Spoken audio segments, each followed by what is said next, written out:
আসসালামু আলাইকুম। হ্যানে বর আসছে বিয়ে করতে, আপনারা আছেন কেন? ওয়ালাইকুম আসসালাম।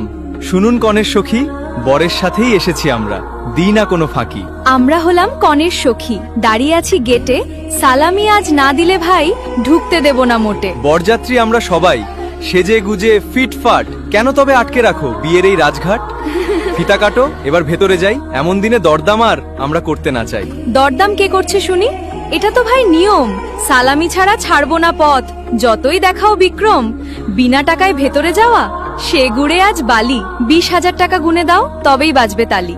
টাকা ছাড়া বরের পা আজ এক পাও না নড়বে, খালি হেঁটে এলে পরে বিপদ কিন্তু বাড়বে। আরে আরে শালি সাহেবা, শান্ত একটু হও, টাকা করে দিচ্ছি আমি, মিষ্টি কথা কও। এই নাও 10,000 টাকা, কড়কড়ে সব নোট। এবার অন্তত ফিতাটা কেটে দাও না ক্লিয়ার ভোট। ভিতরে আমার কোণে বসে আর তো সয় না তর, তাড়াতাড়ি পথটা ছাড়ো, ভিতরে যাবে বর। বাহ দুলা ভাই, বেশ বলেছেন, দিলেন 10,000। ফিতা এবার কাটবো আমি, খুলে দিলাম দ্বার। আসুন আসুন ভেতরে আসুন, বাজুক বিয়ের বাঁশি। আপনাদের আজ বরণ করি, মুখে নিয়ে হাসি, তবে জুতো জোড়া সাবধানে রাখুন। এ কথাটা মনে রাখবেন, আজকের দিনে আমাদের সাথে আনন্দেই মাতবেন।